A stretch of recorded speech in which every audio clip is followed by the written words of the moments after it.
बिस्मिल्लाहिर्रहमानिर्रहीम। शहजाद भाई, आपके इल्म में है कि 9 अप्रैल के बाद से ही मैं अपने घर से दूर हूँ, लेकिन जुडिशल कंप्लेंट जो डेथ खान साहब के लिए भिजवाया गया था उसके बाद मुझे सख्ती से मना किया गया। फिर कुछ दिनों के लिए मैं अपने दोस्त, अपने भाई खालिद खुर्शीद भाई के साथ गिलगित बल्तिस्तान चला गया। खालिद खुर्शीद, आपको पता है, आप जानते हैं कि उनके साथ मेरा दोस्ती का भाई जैसा और बड़ी मोहब्बत का ताल्लुक है, लेकिन उन्होंने मेरा बहुत ख्याल रखा वहाँ पे जितना उनसे हो सकता था। और फिर उसके बाद खान साहब का फ़ोन आया खालिद को, और वो मुझे वापस ज़मान पार्क लेके गए। ज़मान पार्क में मैं कुछ दिन क़याम मैंने किया। वो खान साहब के घर में जो सुलेमान और कासिम का कमरा है वो मेरे लिए उन्होंने तैयार करवाया। मैं वहाँ पे रहने लगा और मेरा मतलब पब्लिक अपीयरेंस नहीं थी। फिर एक ऐसा मौका है कि खान साहब की पेशी के दौरान मैं उनके साथ निकल गया, तो उस पर खान साहब ने सख्त नाराज़गी का इजहार किया और यही अल्फाज थे उनके कि बहादुरी और बेवकूफ़ी में फ़र्क होता है और मर कर तुम क्या कर लोगे, क्या फ़ायदा ऐसी बेवकूफ़ी का। फिर उसके बाद इवन के उन्होंने ज़मान पार्क की जो खान साहब की अपनी सिक्योरिटी टीम थी और जो खान साहब की ज़ाती टीम थी उनको बुलाकर उनको सख्ती से ताकीद की गई कि ये जो कारकुनान के पास कैंपों में जाता है या बाहर जो लोगों से मीटिंग्स वगैरह होती है वो तमाम सिलसिला भी रोका जाए, और रोका गया। फिर मुझे याद है कि अब जो जिंदा या मुर्दा पकड़ने के अहकाम जारी हुए थे वो आपके इल्म में भी होगा। तो उसके बाद से तो मेरी मीटिंग्स में भी जो इवन के ज़मान पार्क के अंदर रहती है वो भी मैंने किसी मीटिंग में भी शिरकत नहीं की। और फिर मुझे याद है कि मई का महीना था जब मैं खान साहब के घर से खान साहब और बीबी की दुआओं में उन्होंने मुझे दुआओं के साथ उन्होंने मुझे रुख्सत किया।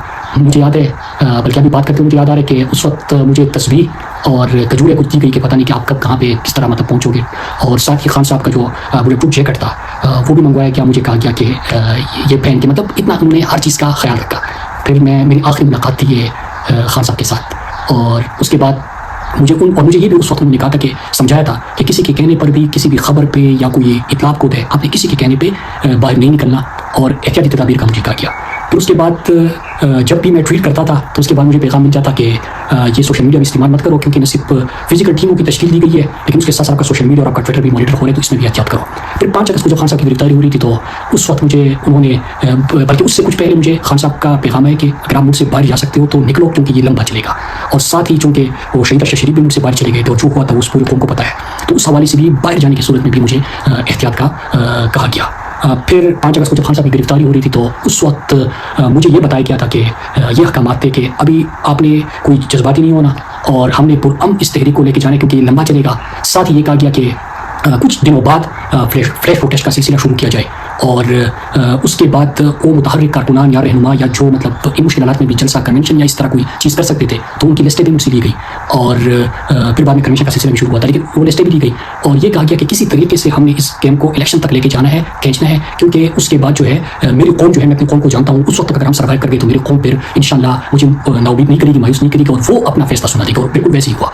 फिर इलेक्शन के बाद मैंने 2-3 मरतबा बल्कि कई मरतबा खान साहब को पैगाम भेजा कि मुझे निकलना है, लेकिन उन्होंने मना किया। और एक दफ़ा मुझे याद है कि मैंने ये पैगाम भेजा कि खान साहब मैं पूछ नहीं रहा हूँ, मैं बता रहा हूँ कि बस मैं तंग भी आ चुका हूँ और ऐसा रहने का कोई फ़ायदा भी नहीं है, तो मैं बस निकल रहा हूँ। तो उसका जवाब तो मुझे खान साहब ने पब्लिकली दिया, वो अपना ट्वीट करके। अच्छा मुराद, ये ज़रा बताइए, मैं फौरी तौर पर आना चाहूँगा हालिया, क्योंकि अभी ये इंटरव्यू हमने रिकॉर्ड तो खैर 9 मई को किया था, लेकिन 2 दिन लग गए इस तक मुझे पहुँचने में और रिकॉर्ड करने में। तो 9 मई के हवाले से आपसे मैं एक सवाल पूछना चाहूँगा। मैंने 1-2 दिन कबल इस पर बड़ी तफसील से भी बात की थी। एक सवाल जो मेरे जहन में भी है, कौम के जहन में भी है, और हम पूछ भी रहे हैं कि 9 मई जो है ये क्या एक सानिया था जिस तरह से हमें हमारे मुक्तदरा के हल्के बताते हैं, या फिर एक साजिश? आपकी नज़र में ये क्या है? 9 मई सबको पता है कि एक फास्ट फ्लैग ऑपरेशन था, और इससे कबल आप देखें कि इमरान खान की हुकूमत एक साजिश के तहत हटाई गई। फिर खान साहब की मकबूलियत को भी वो कम ना कर सके, और खान साहब की ज़िंदगी ऊपर, खान साहब के ऊपर एक कातलाना हमला भी हुआ। तो खान साहब को तो ये माइनस करना चाहते थे, खान साहब को पस मंजर से हटाना चाहते थे, लेकिन कौम इमरान खान के साथ जुड़ी रही, चूँकि कमिटमेंट्स हुई थी लंदन प्लान, आपको याद होगा और आपसे बेहतर कौन जानता है कि लंदन प्लान में ये कमिटमेंट की गई थी कि इमरान खान जो है और उनकी जमात को हटाया जाएगा। और फिर 9 मई जो असल में तहरीक इंसाफ के खिलाफ तो साजिश थी, ये पाकिस्तान के खिलाफ भी साजिश थी। 9 मई के बाद क्या हुआ, एक दिन में अगर ये फास्ट फ्लैग ना होता तो एक ही दिन में, जब 9 मई, क्योंकि रेडियो पाकिस्तान प्रोटेस्ट एक जगह पे हो रहा है, रेडियो पाकिस्तान तक जाता है, कोई कमांडर हाउस जो है वो कोई परिंदा पर नहीं मार सकता, और फिर एकदम से जो CCTV फुटेज है वो भी गायब हो जाती है। फिर रातों रात 50,000 तहरीक इंसाफ के कारकुनान की लिस्टें बन चुकी होती है, उनको गिरफ्तार किया जाता है या तो गिरफ्तार किया जाता है। फिर बाकी चीज़ें भी आपने देख ली कि जो तहरीक इंसाफ के उस वक्त के ओहदेदारान थे, अगर वो पार्टी छोड़ गए तो उनके लिए माफ़ी और मराहत और सहूलियात, और जो तहरीक इंसाफ और इमरान खान के साथ खड़े रहे तो उनके ऊपर सख्तियाँ। यास्मीन राशिद की मिसाल लीजिए, बातों की मिसाल लीजिए कि जो एक ही गाड़ी में बैठे थे, अगर तहरीक इंसाफ और इमरान खान के साथ कोई खड़ा है तो उनके ऊपर सख्तियाँ, और جو چھوڑ کے چلا گیا تو ان کو پروٹوکول اور مراد. لیکن اصل چیز جو آپ کا سوال ہے کہ کیا یہ پاکستان کے خلاف 9 مئی ایک سازش تھی, تو اس کا جواب آپ کو ابھی تک مل چکا ہے. کیسے کہ پہلے عمران خان جو مقبول ترین لیڈر ہے, مقبول ترین جماعت تھی, ان کی لیڈرشپ کے اوپر کریک ڈاؤن کیا گیا, ان کے کارکنان کے اوپر 50,000 گرفتار ہو گئے, قرض ہو گئے, پورا جو ایک سسٹم تھا ملک کے اندر اور جو ایک چادر چار دیواری کا تقدس تھا, وہ باتیں تو بہت دور چلی گئی. پورا پاکستان کے ایک جو اخلاقیات تھے, جو پاکستان کے اندر چادر چار دیواری کا تقدس تھا, جو پاکستان میں کبھی مطلب ان علاقوں میں, پنجاب جیسے علاقوں میں, کے پی اور فاٹا اور بلوچستان میں تو یہ مسائل دیکھے تھے, لیکن پنجاب میں بھی وہ جبر تھے, ان کا اثر چہرہ تھا. لیکن پھر اس کے بعد کیا ہوا کہ خان صاحب کو اسی کی جو سختیاں کی گئی, خان صاحب کو جیل کے اندر ڈالا گیا, اور جب خان صاحب بھی جیل میں چلے گئے تو اس کے بعد آپ دیکھیں پاکستان کا آئین توڑا گیا, پاکستان کے قانون کو پامال کیا گیا. پھر جو پاکستان کی سب سے مقبول ترین جماعت تھی ان کا نشان چھینا گیا, ان کے امیدواران پہلے تو کریک ڈاؤن کیا گیا, تشدد کیا گیا, جبر کیا گیا. لیکن اس کے ساتھ جب اس سب کے باوجود لوگوں نے مینڈیٹ دیا تو فارم 47 ایک نئی چیز متعارف کرائی گئی کہ سیٹیں نیچے پریزائڈنگ آفیسر کی دستخط شدہ فارم 45 جو ہے وہ تحریک انصاف کے پاس ہے. 180 سیٹیں, مطلب اتنے جبر نشان چیننے کے باوجود لوگوں نے عمران خان کو دیے. لیکن کیا کیا کہ فارم 47 متعارف کروایا گیا, جس کمشنر نے گواہی دی اس کو غائب کر دیا گیا. پھر اس کے بعد ایک فارم 47 کی پارلیمنٹ اور وزیر اعظم جو ہے وہ مقرر کیے گئے. اور پارلیمنٹ کیسی رہی, فارم 47 والی پارلیمنٹ کیا ہوگی, اس میں قانون سازی بھی ساری شروع ہو گئی, عسکری خونی قانون سازیاں شروع ہو گئی, اور بیوروکریسی, آپ کے جوڈیشری, آپ کا پارلیمنٹ, سب کچھ ختم کر دیا گیا. اسی پارلیمنٹ سے پھر 26ویں ترمیم, 27ویں ترمیم, پھر ماشاء اللہ پلس کا ایک نظام پاکستان کے اندر مقرر کیا گیا.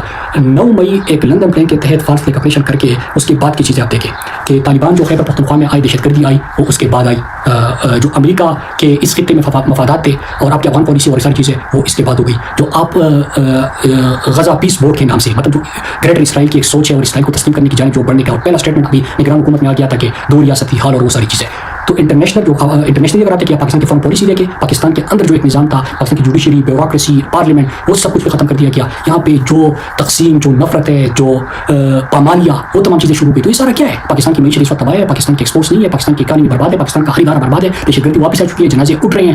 جو افغانستان کے ساتھ آپ کے تعلقات ہو گئے, جو آپ نے غزہ امن بورڈ کے نام سے, مطلب اصل میں تو اسرائیل والا اور امریکہ کی پالیسی تھی, تو ادھر چلے گئے. اب ایک ڈکٹیٹر ہے ماشاء اللہ پلس کا نظام ہے, اور پاکستان اس وقت ان کے قبضے میں ہے. تو یہ پاکستان کے خلاف سازش تھی.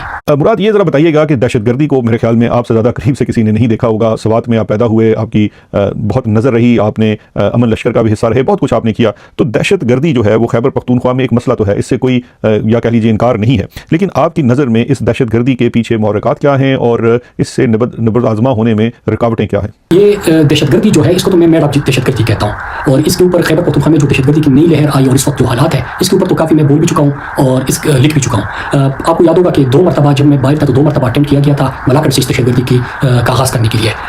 تو اللہ کا لاکھ لاکھ شکر ہے کہ اللہ نے مجھ سے یہ کام دیا اور میرے قوم کے ساتھ مل کر ہم نے 2 دفعہ ان کو ناکام بنا دیا. اور خیبر پختونخوا کے ملاکنڈ ریجن میں جو ابھی بھی آپ پوری خیبر پختونخوا کو دیکھیں تو ملاکنڈ ریجن میں جو امن ہے وہ 2 دفعہ جو ہم نے تحریک چلائی تھی اس کے بعد ممکن ہوا. اس کے بعد اس طرح میڈم دہشت گردی, پھر جب ٹرمپ نے اپنے الیکشن کمپین میں افغانستان میں رہ جانے والے اسلحے کی بات کی, اور ساتھ میں آپ کو یاد ہوگا کہ پھر وہ بگرام ایئر بیس کی جو بات ہوئی, تو کچھ ہمارے لوگ جو ہے وہاں پہ حاضری دینے گئے اور یہ جو کمٹمنٹس کر چکے ہیں. اس وقت وہ ریجیم بیٹھا ہوا ہے جو آپ کا ماشاء اللہ پلس کا نظام ہے, تو ان کو پورا کرنے کے لیے جو پالیسی اختیار کی گئی. بلوچستان کے جو حالات ہے تو اس وقت آپ کے سامنے ہے.